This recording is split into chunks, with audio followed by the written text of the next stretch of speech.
ఆయాసం ప్రభు మీద, బాధ ప్రభు మీద. ఆయనంటే కోపం.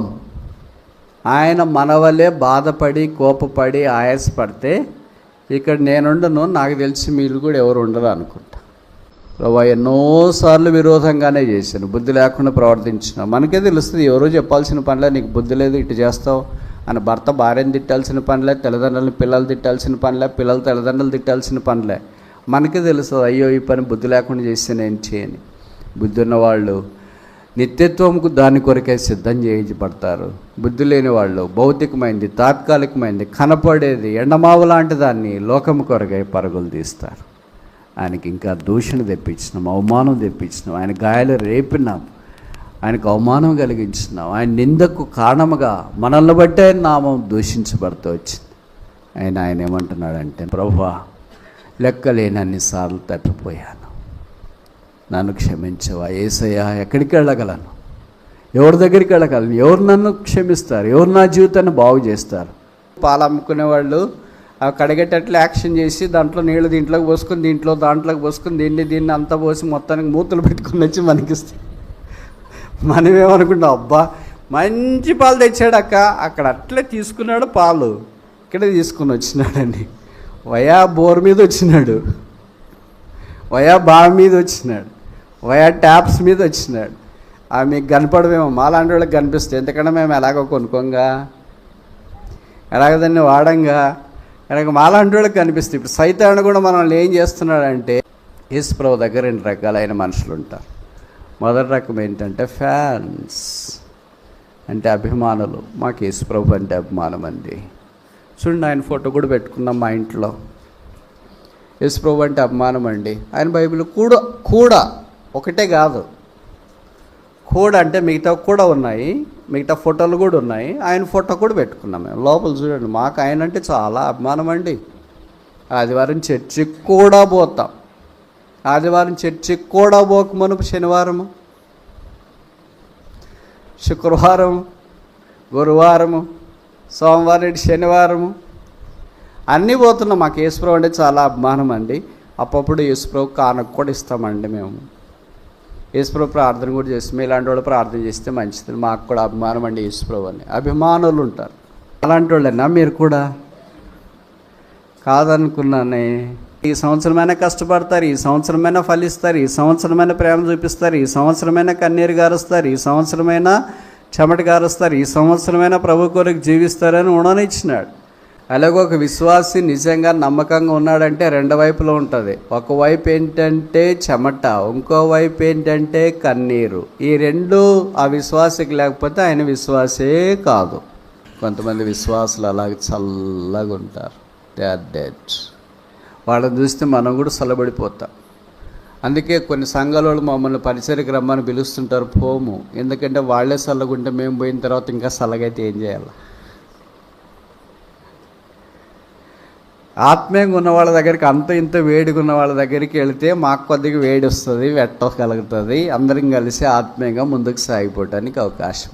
చల్లగుండే వాళ్ళ దగ్గరికి వెళితే మాకున్న వేడి ఇంకా చల్లబడిపోతే అందరు కలిసి దేవుని నామానికి అవమానం తీసుకొని వచ్చి అంత దరిద్రమైన క్రైస్తవ జీవితం జీవించకూడదు. మనం నొలివెచ్చగా ఉండకుండా మండే విశ్వాసులుగా ఉండాలి. ప్రకటన గ్రంథం 3వ అధ్యాయం 21వ వచనం, నేను జయించి నా తండ్రితో కూడా ఆయన సింహాసనం నందు కూర్చునిన్న ప్రకారం జయించువారు నాతో కూడా నా సింహాసనం.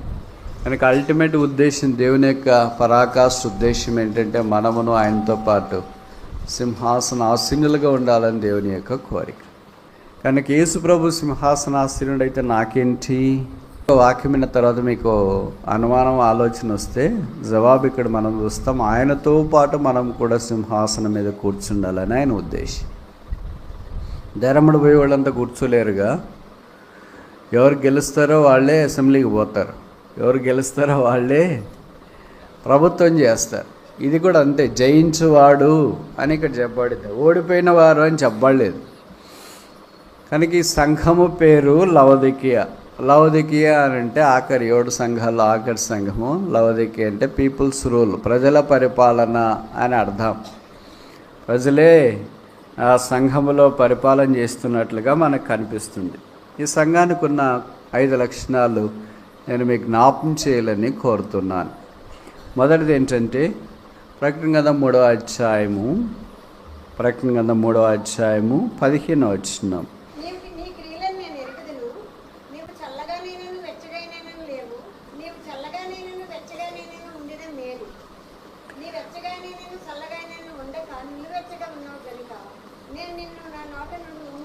నిలువెచ్చగా ఉన్నావు గనక. వెచ్చదనము 3 రకాలు, లేదా ఉష్ణోగ్రత టెంపరేచర్ 3 రకాలు. మొదటిది ఏంటంటే కోల్డ్ టెంపరేచర్ అంట, రెండవది ఏంటంటే హై టెంపరేచర్ అంట, మూడవది ఏంటంటే లూక్ వామ్ అంట, నిలువెచ్చిన. కోల్డ్ టెంపరేచర్ అంటే చల్లగా అని, అది కూడా బైబిల్లో రాశారు. ఈ 3 ఎవరికో ఉంటాయి అనుకోవద్దండి, మనకే ఉండేది, మనకంటే యేసు ప్రభువుని అంగీకరించిన వారికి. మొదట మనకున్న టెంపరేచర్ చూడండి, మత్తయి సువార్త 24వ అధ్యాయము 12వ వచనం.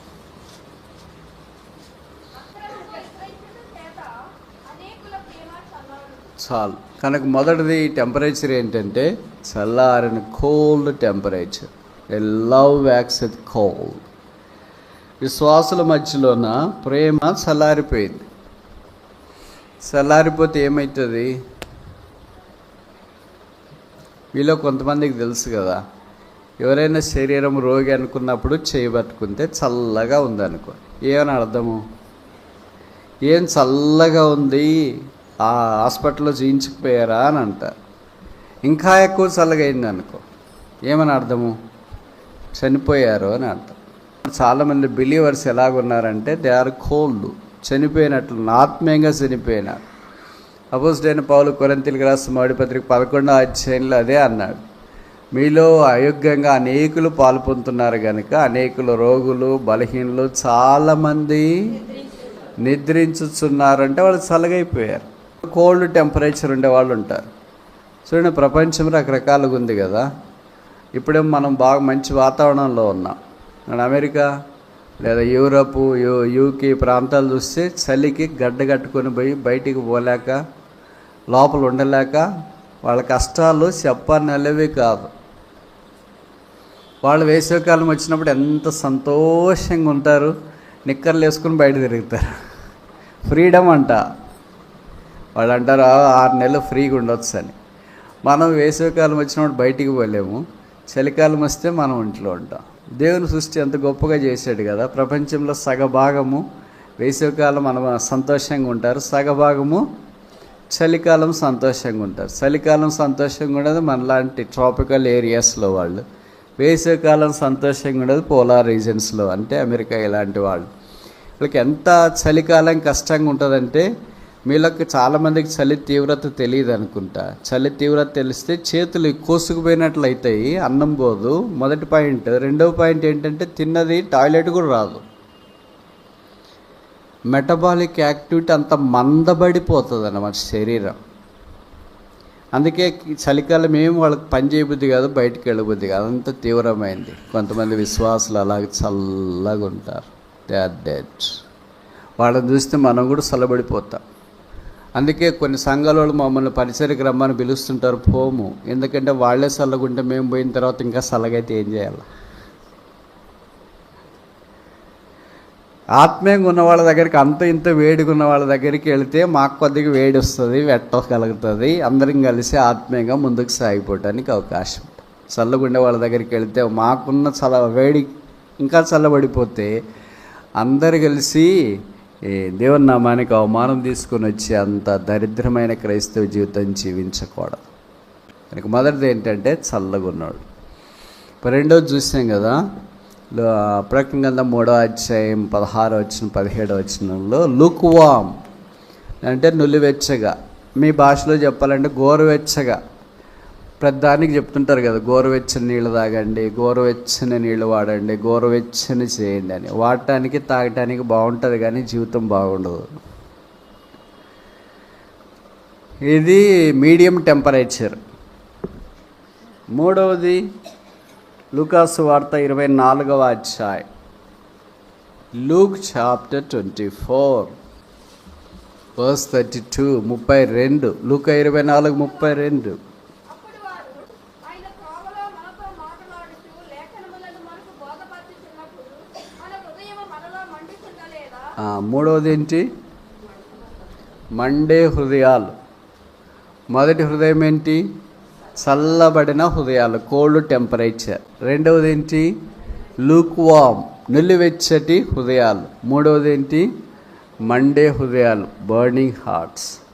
ఇప్పుడు ఈ 3 రకాలైన గుండెల్లో టెంపరేచర్స్లో మనది ఏ రకం? మొదటి రకమా, రెండవ రకమా, మూడవ రకమా? మన రకమే ఇక్కడ రాయలేదా? మన రకం ఇలాగ మీటింగ్లు పెట్టుకున్నప్పుడు, ఆదివారాలు వచ్చినప్పుడు ఈ మండే హృదయం మాదిరి ఉంటుందా? ప్రభు కొరకు జీవించాలా, ఇప్పటి నుండి సంవత్సరం అంతా బాగుండాలా అని అనుకుంటాం. మీటింగ్లన్నీ అయిపోయిన తర్వాత ఏ రకం?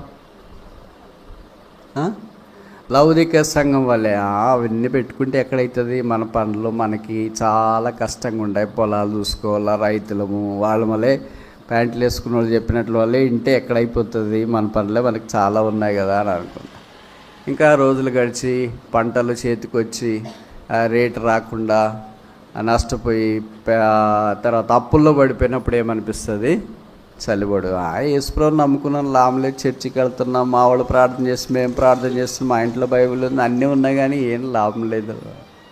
అంటే అన్నీ వచ్చేస్తే మనకి సంవత్సరంలో మండే హృదయం వస్తుంది, లూక్వామ్ ఎండలు వెచ్చిన ఉండే హృదయం వస్తుంది, చల్లబడిన హృదయం వస్తుంది. ఎందుకంటే చల్లబడిన మనము, నిలువెచ్చగా ఉన్న మనము మండే ప్రజలుగా ఉండాలని యేసుప్రభుకి ఇష్టం. అందుకే యేసుప్రభు 24వ అధ్యాయం ఎంఐ గ్రామానికి వెళ్తున్న 2 దంపతులతో మాట్లాడుతున్నాడు. దేవుని వాక్యం మన దగ్గరికి వస్తే మన హృదయాలు మండుతాయి. ఆ వాక్యాన్ని మనం స్వీకరించగలిగితే మనము వేడిగా ఉంటుంది, టెంపరేచర్ ఉంటుంది. వేడిగా ఉంటే ఏమని అర్థం? ఎవరైనా డాక్టర్లో లేదా ఇంట్లో మీ వాళ్ళు మీ చేయి పట్టుకున్నాడు, మీరు వేడిగా ఉంటే ఏమని అర్థం? మరీ ఎక్కువ వేడి వద్దు, ఆరోగ్యంగా ఉన్నారు అని అర్థం. మరీ ఎక్కువ వేడైపోయి పొగలు వచ్చేటట్లు ఉన్నారు అనుకోండి, హాస్పిటల్కి తీసుకెళ్తారు. కనుక ఈ సంఘానికి ఉన్న మొదటి లక్ష్యం ఏంటంటే ఇట్స్ ఎ లుక్వామ్ చర్చ్, నిలువెచ్చగా ఉన్న సంఘం. మనం నిలువెచ్చగా ఉండకుండా మండే విశ్వాసులుగా ఉండాలి. రెండవది చూస్తాం, ప్రకటన గ్రంథం 3వ అధ్యాయం. ప్రకటన 3వ అధ్యాయం 17వ వచనం.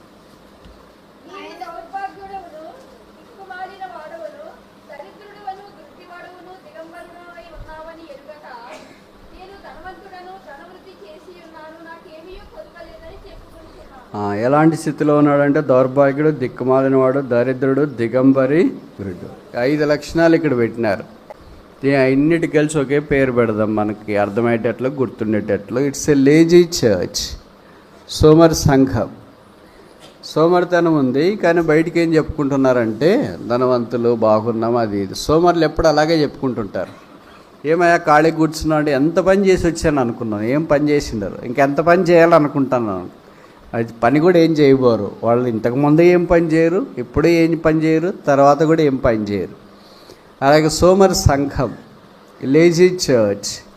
దేవుని ప్రజలైన వారు, విశ్వాసులు చాలామంది ఆత్మీయంగా సోమరులుగా ఉన్నారు. భౌతికంగా బాగా కష్టపడతారు. వాళ్ళు ఉదయాన్నే లేస్తారు, వాళ్ళ పొలాలు, వాళ్ళ ఇంటి పనులు, వాళ్ళు వంట పనులు అన్నీ చేసుకుంటారు. కానీ దేవుని పని దగ్గరికి వచ్చేటప్పటికి మీ ఇంటి పని, వంట పని అన్నీ ప్రాముఖ్యత వస్తుంది, కానీ దేవుని పని మాత్రం ప్రాముఖ్యత రాదు. నేను మీకు జ్ఞాపం చేయాలని కోరుతున్నాను, మరలా చెప్తున్నాను, మీ పనులు మీరు చేసుకోండి, మంచిదే. అదే సమయంలో దేవుని పని మానేయొద్దండి. మీకు ఇంకా ఒక విషయం చెప్పనా, షాకింగ్ న్యూస్. పరలోక రాజ్యంలో మీ ఇంటి పనులే లేవు, మీ పొలం పనులే లేవు, మీరు పొలాల్లో ఎత్తాల్సిన పని లేదు, దున్నాల్సిన పని లేదు, వంటగదిలోనికి వెళ్ళి వంట చేయాల్సిన పని లేదు. వీడు ఇంత కష్టపడిన వాళ్ళు ఈ లోకాన్ని వచ్చి పరలోకానికి వెళ్ళిపోతే మాకు పొలం ఎక్కడుందండి, ఎక్కడికి వెళ్ళాలా, ట్రాక్టర్ ఎక్కడుంది, ఎక్కడ దున్నాలా, విత్తనాలు ఎక్కడున్నాయి, పిచ్చికారు ఎక్కడ కొట్టాలా, ఏ మందులు తీసుకురావాలా అనేవి ఏమి ఉండదు, ఖాళీగా ఉండాల్సి వస్తుంది. అరే దేవదూతలు వచ్చి అంటారు, ఏమన్నా ఇక్కడ ఖాళీగా ఉన్నారంటే ఏం చేస్తారు, ఇక్కడ పొలాలు లేవు, అక్కడంతా పొలం పనులు చేసి శరీరం అంతా సాగబట్టిపోయింది, ఇక్కడ ఏం ఆరాధన రావట్లేదు, ప్రార్థన రావట్లేదు అని. పరలోక రాజ్యంలో ప్రార్థన ఏం అవసరం లేదు, కానీ ఆరాధన ఉండాలి కదా. మరి క్రొత్త కీర్తన పాడండి, ఇక్కడైనా అక్కడ పాడలేకపోయారు కదా అంటే ఏం చేస్తాం, అక్కడ అలవాట్లేదు కదా, ఇక్కడ ఎట్లా వస్తుంది? అక్కడ లేని అలవాటు ఇక్కడెక్కడ వస్తుంది? భూమి మీద ప్రభు యొక్క పని, ప్రభువుని ఆరాధించుట, స్తుతించుట, సేవించుట, ఆయన ఊరేగించుట, ఆయన ప్రకటించుట, ఆయన కొరకు జీవించుట, ఆయన కొరకు ప్రయాసపట్ట, ఆయన కొరకు చెమట కార్చుట, ఇవే లేకపోతే పరలోక రాజ్యంలో ఎలాగొస్తుంది? సో మీ కొరకు చాలా చేస్తారు కదా. నేను 2 విషయాలు చెప్తా. ఒక నాణ్యం ఉంటుంది కదా, రూపాయి బిళ్ళ, 5 రూపాయల బిళ్ళ, బొమ్మ బొరుస 2 వైపులు ఉంటుంది. అలాగే ఒక విశ్వాసి నిజంగా నమ్మకంగా ఉన్నాడంటే 2 వైపులో ఉంటుంది. ఒకవైపు ఏంటంటే చెమట, ఇంకో వైపు ఏంటంటే కన్నీరు. ఈ 2 ఆ విశ్వాసికి లేకపోతే ఆయన విశ్వాసే కాదు.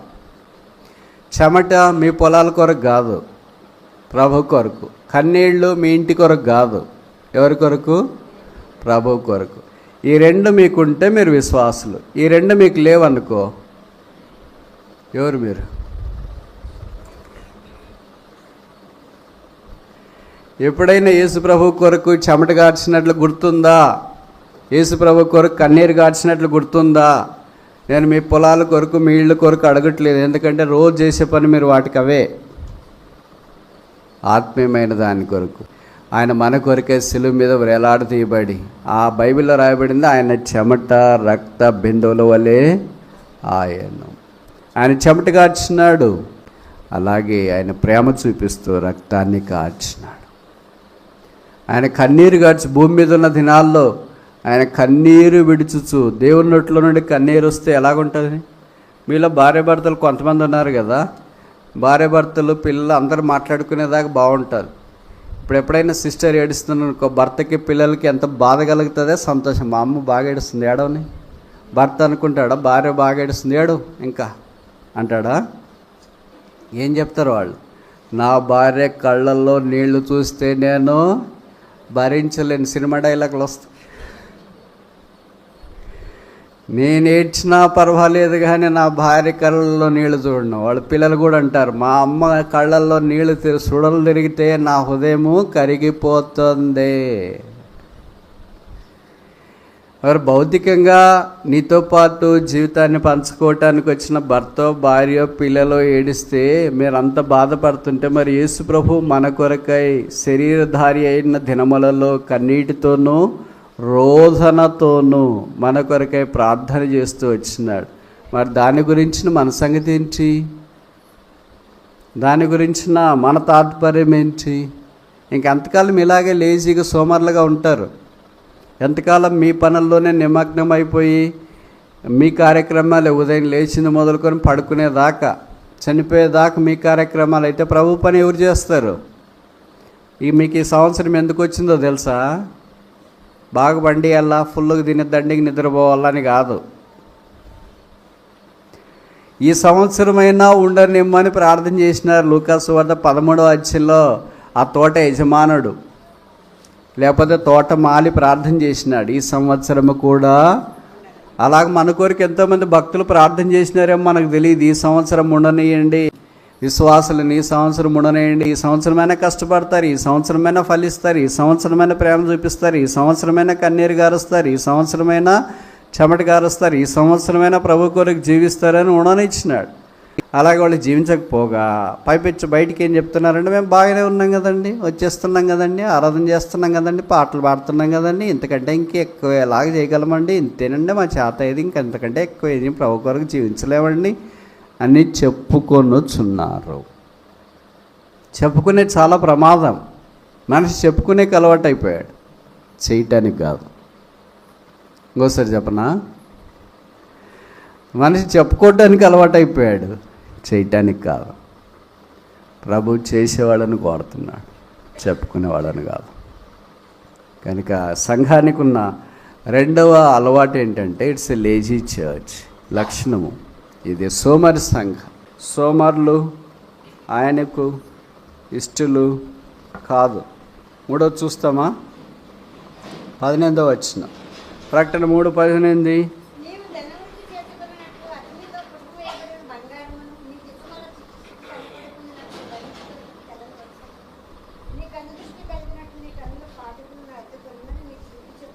నీకు బుద్ధి చెప్పుచున్నాను. It's a లోసమ్ church. లోసమ్ అంటే బుద్ధి లేని చర్చి, బుద్ధి లేని సంఘం, బుద్ధి లేని మనుషులు. బుద్ధి చెప్తున్నాను అని అంటే బుద్ధి లేదనే కదా అర్థం. బుద్ధి లేకపోతే ఎక్కడికి వెళ్తారు? బుద్ధి లేకపోతే ఎక్కడికి వెళ్తారు? బుద్ధి ఉంటే ఎక్కడుంటారు? సరే, ఇప్పుడు నేను ఒక ప్రశ్న అడుగుతా, మీరు నేరుగా సూటికి జవాబు చెప్పండి. మనకు బుద్ధి ఉందని ఎలాగ తెలుసుకోవాలా? మీరేమనుకోకపోతే నేను జవాబు చెప్పనా? చెప్పమంటారా వద్దా? ఆ తర్వాత మీరు చెప్పండి బుద్ధి ఉందా లేదా అని. నాకు కాదు. లూకాసు వార్త 15వ అధ్యాయంలోకి తండ్రికి 2 కుమారులు ఉన్నారు. చిన్నవాడు తండ్రి యొక్క ఆస్తిని కావాలని కోరాడు. ఆస్తి అంతా తీసుకున్నాడు, దూరదేశాన్ని వెళ్ళిపోయాడు. అక్కడ ఉన్నదంతా దుర్వ్యాపారం వల్ల పాడు చేసినాడు. దేశంలో కరువు వచ్చింది.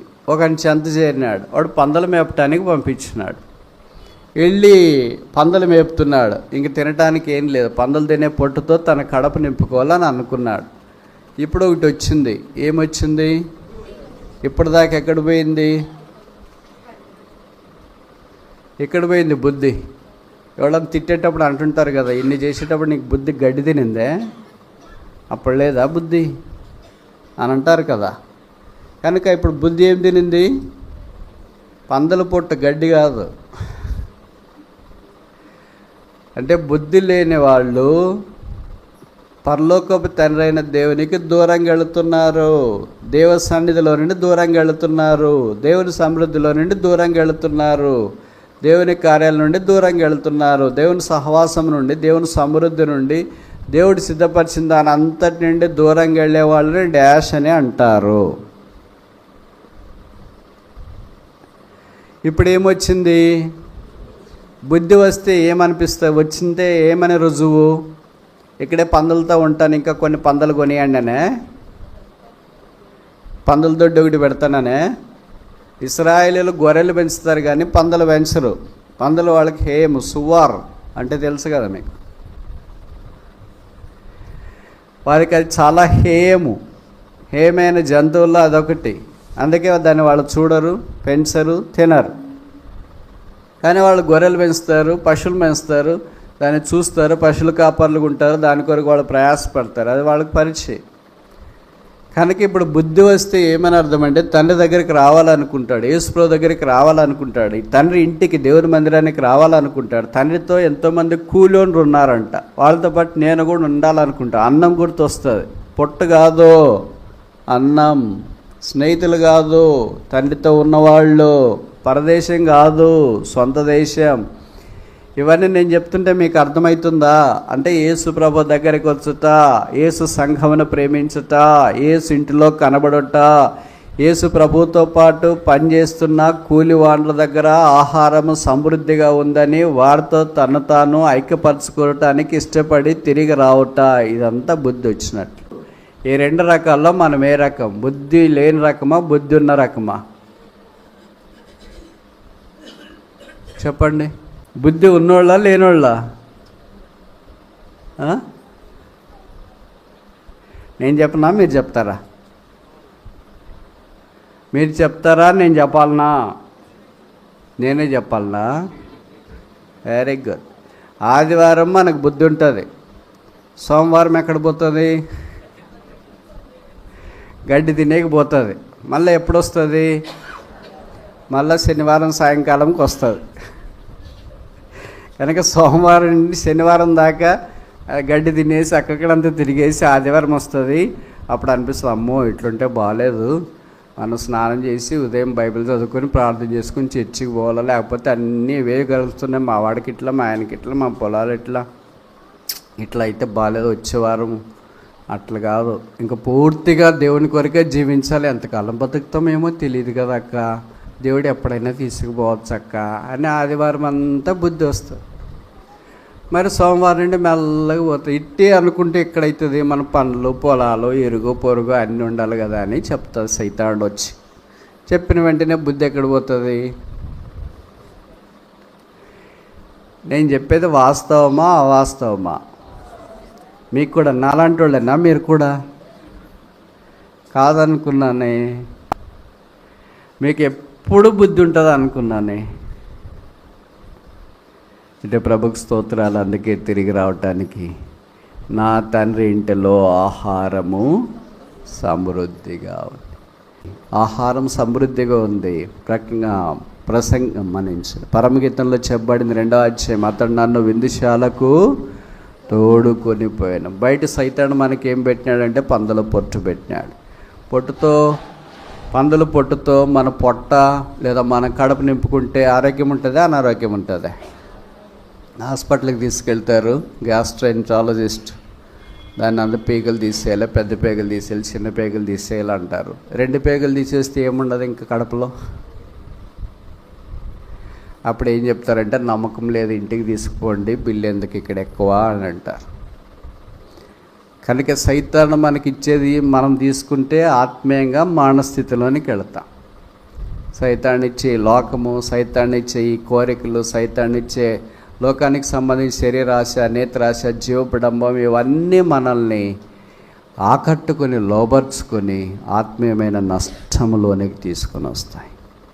వాటన్నిటిలో నుండి తప్పించుకోవటానికి యేసుక్రీస్తు ప్రభు అనే బుద్ధి మనకు రావాలి.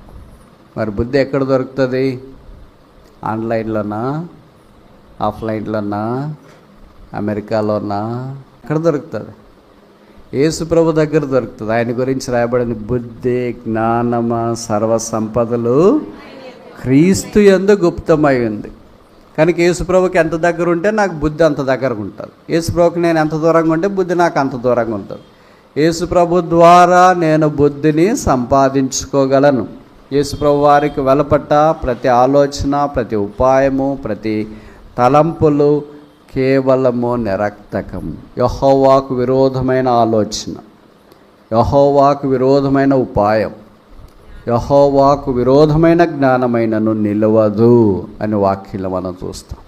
ప్రభువా ఎన్నోసార్లు విరోధంగానే చేశాను, బుద్ధి లేకుండా ప్రవర్తించిన. మనకే తెలుస్తుంది, ఎవరో చెప్పాల్సిన పనిలే, నీకు బుద్ధి లేదు ఇటు చేస్తావు అని. భర్త భార్యను తిట్టాల్సిన పనిలే, తల్లిదండ్రులను పిల్లలు తిట్టాల్సిన పనిలే, పిల్లలు తల్లిదండ్రులు తిట్టాల్సిన పనిలే. మనకే తెలుస్తుంది, అయ్యో ఈ పని బుద్ధి లేకుండా చేసాను ఏం చేయని. బుద్ధి ఉన్నవాళ్ళు నిత్యత్వంకు దాని కొరకే సిద్ధం చేయించబడతారు. బుద్ధి లేని వాళ్ళు భౌతికమైంది, తాత్కాలికమైంది, కనపడేది ఎండమావు లాంటి దాన్ని లోకము కొరకై పరుగులు తీస్తారు. 4వ చూస్తామా? ప్రకటన గ్రంథం 3వ అధ్యాయం. ప్రకటన గ్రంథం 3వ అధ్యాయం 19వ వచనం. నేను ప్రేమించు వారందరినీ గద్దించి శిక్షించుచున్నాను. ఆయన ప్రేమిస్తున్నాడు, అందుకనే గద్దించి శిక్షిస్తున్నాడు. మనం ఏం చేస్తున్నామంటే ఆయన్ని ప్రేమించకుండా లోకాన్ని ప్రేమిస్తున్నాం. అందుకే యోహాను రాసిన మొదటి పత్రిక 2వ అధ్యాయంలో మనం చూస్తాం కదా, ఎవడు లోకమును ప్రేమిస్తాడో తండ్రి ప్రేమలో నిలవదు. లోకములో ఉన్నదేమనగా శరీరాశ, నేత్రాశ, జీవపు డంబం మనకు కనిపిస్తుంది. కనుక ఈ సంఘానికి ఉన్న ఇంకొక అవలక్షణం ఏంటంటే, ఇట్స్ ఎ లస్ట్ఫుల్ చర్చ్. లోకాన్ని ప్రేమించే సంఘం, లోకాన్ని ఆశించే సంఘం, లోకాన్ని ఇష్టపడే సంఘం. అందుకని ప్రభువు ఆ సంఘాన్ని గద్దిస్తున్నాడు. మనం కూడా చాలాసార్లు లోకాన్ని ఇష్టపడతా. నేను ఈ మాటలు చెప్తున్నాను, మీరు అనుకోవచ్చు లోకంలో ఉన్నాం కదా బ్రదర్, మన లోకం కాకుండా ఇంకెక్కడికి వెళ్ళమంటారు, ఇంకా లోకానికి వేళ్ళు పట్టి ఎలాగ బతుకుతామో అని. మనకు బాగా పరిచయం కదా. ఒక గ్లాసులో నీళ్లు తీసుకున్నారనుకోండి, సగం, దాని మీద నూనె పోసినాం అనుకోండి, నీళ్లు నూనె కలుస్తాయా లేదా? కలవ్వా? ఎందుకని? 2 తెల్లగానే ఉన్నాయి కదా, 2 ఒకే గ్లాసులోనే వేసినారు కదా. ఒకే గ్లాసులో మరి నీళ్లు నూనె కలవనప్పుడు ఒకే ఊర్లో, ఒకే భూమి మీద, ఒకే గాలి పీలుస్తూ, ఒకే పొలాల్లో పనిచేస్తున్న విశ్వాసులు అవిశ్వాసులు కలుస్తారా, కలవరా? మనం ఎట్లా కలుస్తున్నామంటే నీళ్ళలోకి పాలు కలిసినట్లు కలిసిపోతున్నాం. నీళ్ళలోకి పాలు పోస్తే కలుస్తాయా, కలవ్వా? పాలలోకి నీళ్ళు పోస్తే ఎట్లా చేసినా కలుస్తాయి. అందుకే మీరు అక్కడక్కడ బోర్లు అవి ఉన్నప్పుడు పాలు అమ్ముకునేవాళ్ళు అవి కడిగేటట్లు యాక్షన్ చేసి దాంట్లో నీళ్ళు దీంట్లోకి పోసుకొని, దాంట్లోకి పోసుకొని, దీన్ని అంతా పోసి మొత్తానికి మూతలు పెట్టుకుని వచ్చి మనకిస్తాయి. మనమేమనుకుంటాం, అబ్బా మంచి పాలు తెచ్చాడు అక్క. అక్కడ అట్లే తీసుకున్నాడు పాలు, ఇక్కడ తీసుకుని వచ్చినాడండి. వయా బోర్ మీద వచ్చినాడు, వయా బావి మీద వచ్చినాడు, వయా ట్యాప్స్ మీద వచ్చినాడు. అవి మీకు కనపడమేమో, మాలాంటి వాళ్ళకి కనిపిస్తాయి. ఎందుకంటే మేము ఎలాగో కొనుక్కోంగా, ఎలాగ దాన్ని వాడంగా, కనుక మాలాంటి వాళ్ళకి కనిపిస్తాయి. ఇప్పుడు సైతాను కూడా మనల్ని ఏం చేస్తున్నాడంటే, అలాగ లోకంతో కలిసిపో, లోక పద్ధతులు, లోక కార్యక్రమాలు, లోకానికి సంబంధించినవన్నీ కలిసిపో. పాలు నీళ్ళలోన, నీళ్లు పాలలోనే కలిసిపోతే అలాగే ఉండిపోతాయి. అయితే నీళ్ళు నూనె కలవదు. ఒకే రంగే, ఒకే ఊరే, ఒకే ప్రాంతమే, ఒకే బంధువులు, ఒకే కులమే, ఒకే పరిస్థితులు, అన్నీ ఒకటే గాలి పీలుస్తున్నారు, ఒకే సూర్యుడు, ఒకే భూమి, ఒకే పొలాలే. కానీ నీ నిబద్ధత, నీ విలువలు, నువ్వు క్రీస్తు కొరకు జీవించాలనే తీర్మానము, క్రీస్తు కొరకు మండే మంట, హృదయంలో మంట, నువ్వు ప్రత్యేకంగా జీవించడానికి నీకు హేతు అవుతుంది. ఇప్పటిదాకా 4 లక్షణాలు ఈ సంఘానికి చూసినాం. మొదటిది, it's a lukewarm church, నిలువెచ్చటి సంఘం. రెండవది, ఇట్స్ ఎ లేజీ చర్చ్, సోమర్తనం కలిగిన సంఘం. మూడవది, ఇట్స్ ఏ లోత్ఫుల్ చర్చ్, ఇది భౌతికమైన దాని గురించి ఆలోచన. నాలుగవది, ఇట్స్ ఏ లస్ట్ఫుల్ చర్చ్, ఇది లోకాశ కలిగిన సంఘం, లోకంతో రాజుబడి కలిసిపోయిన సంఘం. ఈ 4 అవలక్షణాలే ఈ సంఘానికి ఉంటే, ఈ సంఘాన్ని గురించి ఇప్పుడు మనం ఆలోచించాల్సిన పని లేదు, బైబిల్లో కూడా రాయాల్సిన పని లేదు. 5వ లక్షణం ఉంది, మంచి లక్షణం ఉంది. 21.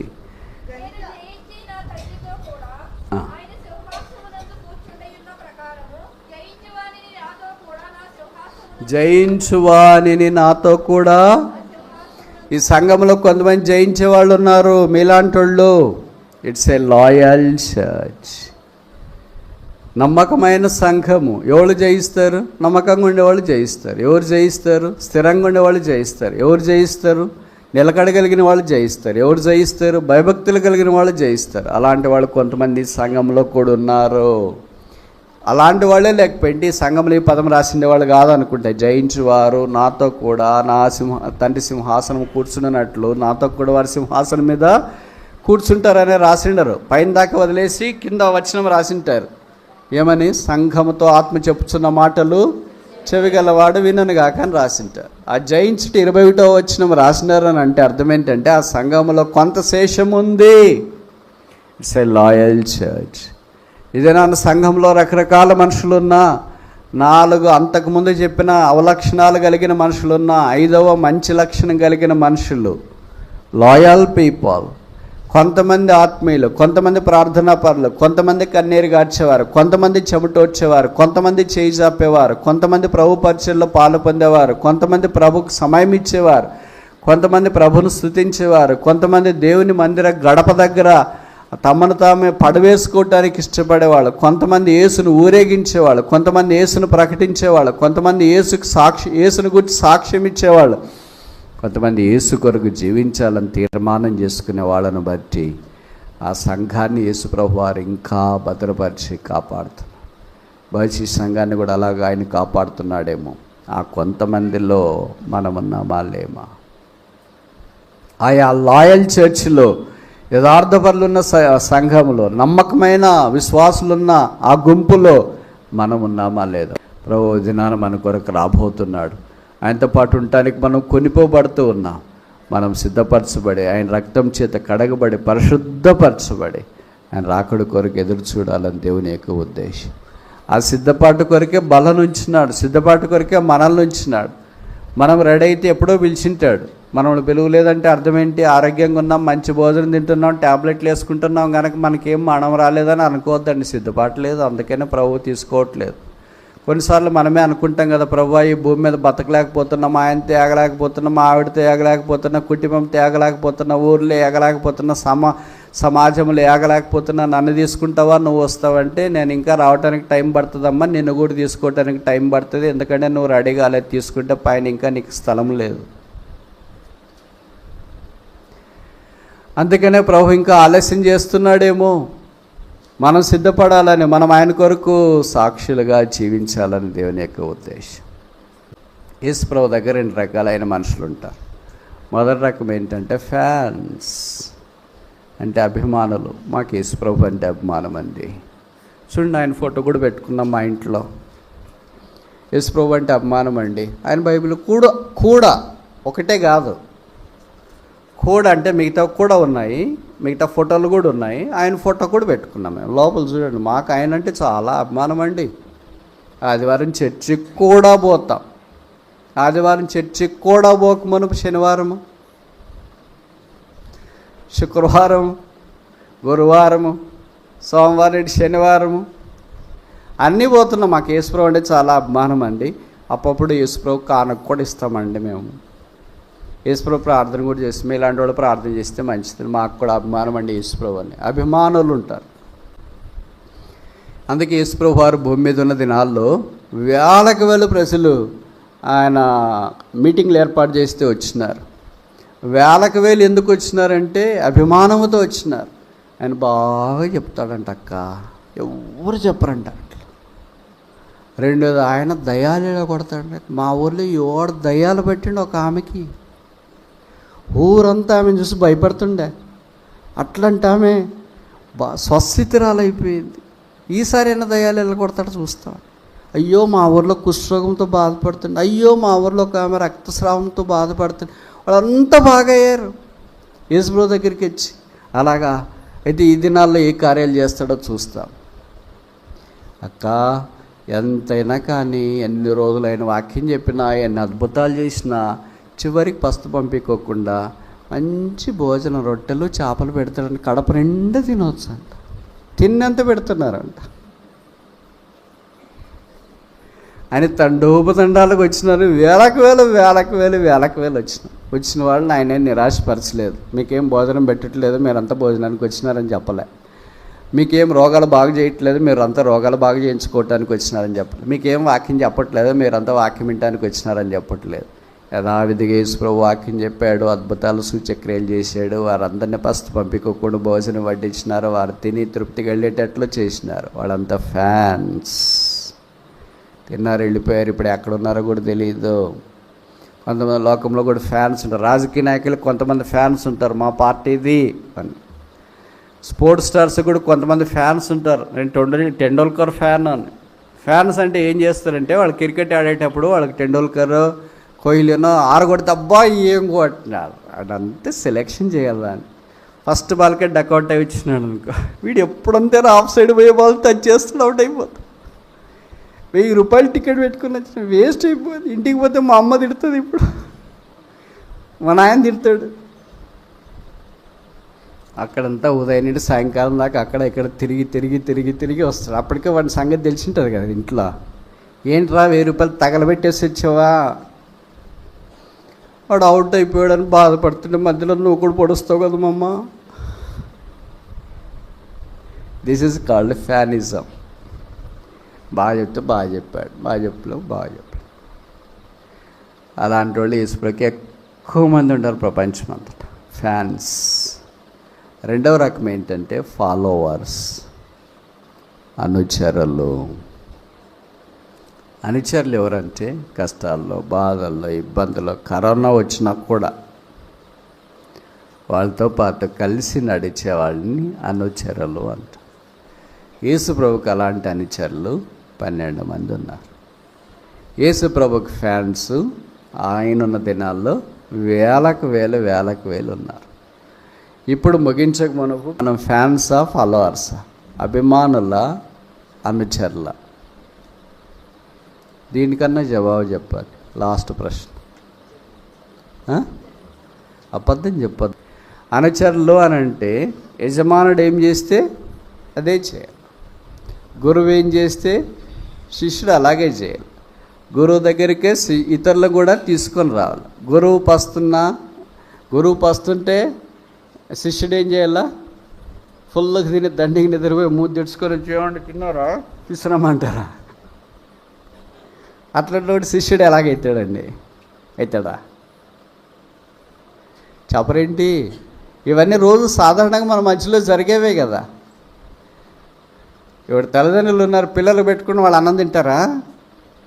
ఏం చేస్తారు మీరు? పిల్లలకి పెట్టిన తర్వాత భర్త అన్నాడు తక్కువ వస్తుంది, అందరు కలిసి ఒకేసారి తింటడం అంటే తక్కువ వచ్చినా పర్లేదులే, నాకేం ఆకలి కాదులే, ఫుల్గా ఆకలేసి కడుపులో ఎలకలు తిరుగుతుంటాయి. కానీ బయటికి ఏం చెప్పి నాకేం ఆకలి కాదు, మీరంతా తింటే చాలు. తల్లి మనసు అది, భార్య మనసు అది. మనోడు ఏం చేస్తాడంటే ఇన్నేళ్ళు ఉన్నా కూడా అది ఏది నమ్మాలో ఏది నమ్మకూడదో తెలియదు. ఎన్నేళ్ళన్నా కాపురం చేయి, భార్య మాట ఆయనకి పెరుగు అన్నం మాదిరి. నాకేం ఆకలి కాదులంటే నిజమే, ఈమెకి ఆకలి కాదేమో అనుకొని ఫుల్గా తినేసిపోతాడు. ఎక్కడికింటే ఏమి ఈరోజు ఎక్కువ తిన్నావు అని అంటే బాగా రుచిగా చేసి కొడుకు ఉందా లేదో చూసుకోవాలి కదా, వాళ్ళు వండుకోవాలా మరి ఉండటానికి ఏమన్నా ఉందా లేదో చూసుకోవాలి కదా. తినేసి నేను వెళ్ళేసి వస్తా, కొద్దిగా మిగిలినట్లు ఉంది చూడు తినేయి. ఇట్లాంటి వాళ్ళు చాలామంది ఉంటారు. వీళ్ళందరూ ఎవరు? Fans, followers. అలా కాదు, భార్య అయినా భర్త అయినా పిల్లలైనా అందరు కలిసి తింటారు. అందరికి సరిపోయిందా? రే నీకు సరిపోయిందా, నీకు సరిపోయిందా, నీకు సరిపోయిందా? సరిపోకపోతే మళ్ళీ వండుదాం, లేకపోతే ఉన్న దాంట్లో అందరు కలిసి సర్దుకుందాం. అలాగే యేసు ప్రభు కూడా విందు ఏర్పాటు చేసినాడు. ఫ్యాన్స్ అంటే వడ్డిస్తున్నాడు, మనం తినేసి మంతే అన్నాక ఇంక బండి ఎక్కండి, ఆటో ఎక్కండి, ఎవరిదాన్ని వాళ్ళు తినేసిపోయి. వీళ్ళంతా ఫాలోవర్స్ కాదు, ఫ్యాన్స్. ఫాలోవర్స్ ఏం చేశారంటే ఆయన మేడగదికి వెళ్ళిన ఆయనతో పాటు మేడగదికి వెళ్ళారు. ఆయన ఒలీవల తోటికి వెళ్తే ఆయనతో పాటు ఒలీవల తోటికి వెళ్ళారు. ఆయన సిలువ దగ్గరికి వెళ్తే ఆయనతో పాటు సిలువ దగ్గరికి వెళ్ళారు. ఆయన సమాధిలోకి వెళ్తే ఆయనతో పాటు సమాధి దగ్గరికి వెళ్ళారు. ఆయనను వెంబడించే వాళ్ళు ఫాలోయర్స్. ఆయనను చంపేస్తారంటే పర్లేదు, మమ్మల్ని కూడా చంపేయండి. ఆయన జైల్లో వేసేది పర్వాలేదు, మమ్మల్ని కూడా జైల్లో. వాళ్ళు ఫాలోవర్స్, అభిమానులు కాదు, అనుచరులు. నేను ఖచ్చితంగా నమ్ముతాం, మీరు ఏమనుకోకపోతే చెప్పమంటారా? మనలో చాలామంది మీ అభిమానులం, అనుచరులం కాదు. ఇది కఠోరమైన కరడగట్టిన చేదైన నిజం, నగ్న సత్యం. అభిమాని ఏం చేస్తారంటే బాగున్నప్పుడు యేసుప్రభు గొప్ప కార్యాలు చేసి మంచి పంట, పొలాలు, రేట్లు, అబ్బాయిలు అమ్మాయిలు, చదువులు అన్నీ ఇస్తే అబ్బా యేసుప్రభు ఎంత గొప్ప అని 6 కొట్టినాడు, నమ్ముకున్న దానికి సార్థకమైంది అని అంట. అలా కాకుండా హబక్కుకు వచ్చినట్లు సాలలో పశువులు లేకపోతే,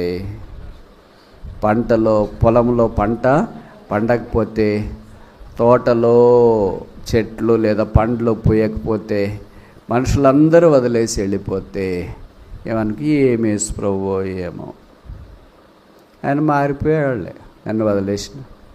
అప్పుడు బాగా చూసుకునేవాడు, కొత్తలో రక్షణ పొందినప్పుడు ప్రార్థనకి జవాబు వచ్చేది, అక్కర్లు తీర్చబడేవి, పొలాలు బాగా పండేవి, ఇరుగు పొరుగు అందరూ బాగుండేది. ఇప్పుడు అంతా చూడు అన్నీ అప్పుల పాలు అయిపోయాను, పొలాలు పంటలన్నీ అదేంటి పురుగులు పట్టిపోయినాయి, దిగుబడి రావట్లేదు, అప్పులు పెరిగిపోయినాయి, అనవసరమైన అవమానాలు వచ్చినాయి, ఊర్లో అంతా ముఖం చూపించుకోవటానికి లేదు, ఇంట్లోనే ఉన్నాను, యేసుప్రభువుని నమ్ముకున్నందుకు ఇట్లా అయిందని మా బంధువులు ఇరుగు పొరుగు వారు అందరూ పొడుస్తున్నారు. ఏమేసో ఏమో, నేను మందిరికి రానులే, మీటింగ్లు అంటే రావచ్చు కదా, ఏమొస్తాంలే, విని విని విని విని వీటికి తెల్లవారింది. వినకపోతే ఎక్కడికి తెల్లవారుతుంది? నేను చెప్పే మాటలు మీకు అర్థమవుతున్నాయా? విని విని విని వీటికి తెల్లవారింది, వినకపోతే ఎక్కడ తెల్లవారుతుంది? మందిరంకి వెళ్ళి వెళ్ళి వెళ్ళి వెళ్ళి ఇక్కడ తెల్లవారింది, పోనీ వెళ్ళకపోతే ఎక్కడ తెల్లవారుతుంది?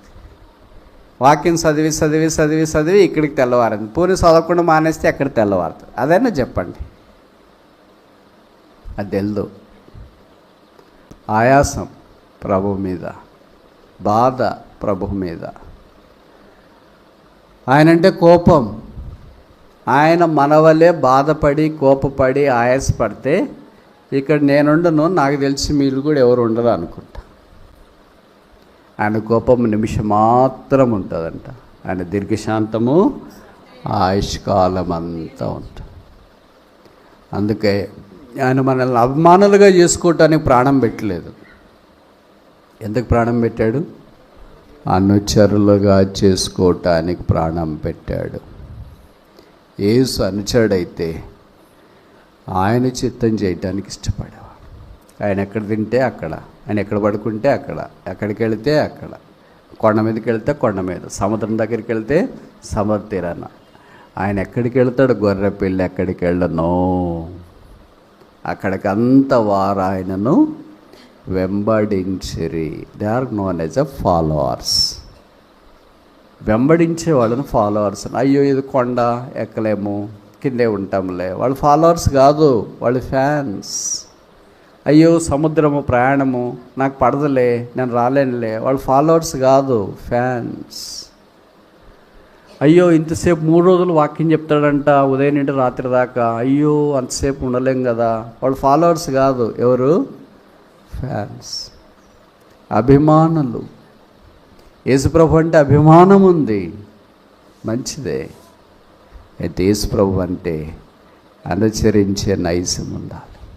ఈ జనవరి అంతా ఇంతదాకా మనం అభిమానులుగానే మిగిలిపోయామనుకుంటా. ప్రభువా నేను నీ అనుచరుడుగా ఉండటానికి ప్రయత్నించి. అనుచరుడంటే పగలు చెమట, రాత్రి కన్నీరు. ఇది అనుచరుడికి గుర్తు. పగలు చెమట లేకుండా, రాత్రి కన్నీళ్ళు లేకుండా అనుచరుడు కాలేడు. యేసు మనల్ని ప్రేమించి శిలువలో రక్తము కార్చి చనిపోయి సమాధి చేయబడి తిరిగి రాబోతున్నాడు. ఆయన వచ్చినప్పుడు మనం ఆయన ఎదుర్కోవటానికి సిద్ధంగా ఉండాలని కోరబడుతూ ఉన్నాం. సిద్ధంగా ఉన్న వాళ్ళే బుద్ధి కలిగిన వాళ్ళు, సిద్ధంగా ఉన్న వాళ్ళే ఆయన ఎదుర్కొనేవాళ్ళు, సిద్ధంగా ఉన్న వాళ్ళే ఆయన సింహాసనం మీద కూర్చునేవాళ్ళు. ఇక్కడ చాపల మీద, కుర్చీల మీద, ఇంట్లో నా సోఫా సెట్ దగ్గర, బయట ఏది చెట్టు కింద, పొలాల్లో నాకు అక్కడ మనం కూర్చుంటున్నామేమో. ప్రభు వస్తే ఆయనతో పాటు ఆయన సింహాసనం మీద మనల్ని కూర్చుండబెట్టాలని దేవుని యొక్క ఉద్దేశం. ప్రభు అలాంటి పాపని ఎంత ప్రేమించినావా, నరకానికి పాత్రుడను, శిక్షకు యోగ్యుడను, పాతాళంలో పడి ఉండవలసిన నన్ను శిలువ రక్తం చేత కడిగి పరిశుద్ధపరిచి పరలోకంలో చేర్చడం మాత్రమే కాదు, పరలోకంలో ప్రవేశింపజేయడం మాత్రమే కాదు, పరలోకంలో నీతో పాటు. మనం ఓట్లు వేసింటాం, రాజకీయ నాయకులు గెలుస్తారు, సింహాసనం మీదకి వస్తారు, వాళ్ళు కూర్చుంటారా, మిమ్మల్ని కూడా కూర్చోబెడతారు.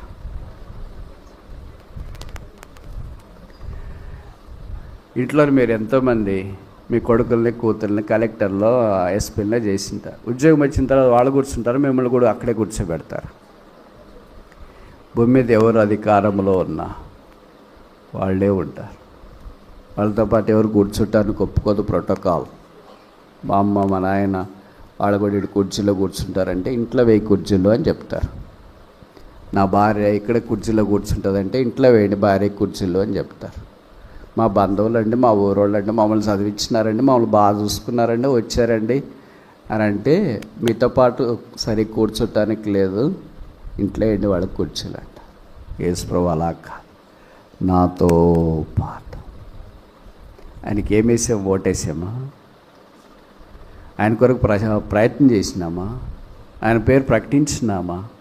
ఆయనకి ఇంకా దూషణ తెప్పించినాం, అవమానం తెప్పించినాం, ఆయన గాయాలు రేపినాం, ఆయనకు అవమానం కలిగించినాం, ఆయన నిందకు కారణముగా మనల్ని బట్టే నామం దూషించబడుతూ వచ్చింది. ఆయన ఏమంటున్నాడంటే నాతో పాటు మిమ్మల్ని కూర్చుని పెట్టినిస్తా, మీకు ఇష్టమేనా? ప్రభువా లెక్కలేనన్నిసార్లు తప్పిపోయాను, నన్ను క్షమించవా? యేసయ్యా ఎక్కడికి వెళ్ళగలను? ఎవరి దగ్గరికి వెళ్ళగలను? ఎవరు నన్ను క్షమిస్తారు? ఎవరు నా జీవితాన్ని బాగు చేస్తారు? చల్లబడిపోయాను, నిలువెచ్చంలో ఉన్నాను, నా హృదయం మండడం లేదు, నీ కొరకు మండాలని కోరుతున్నాను, నన్ను మండించు.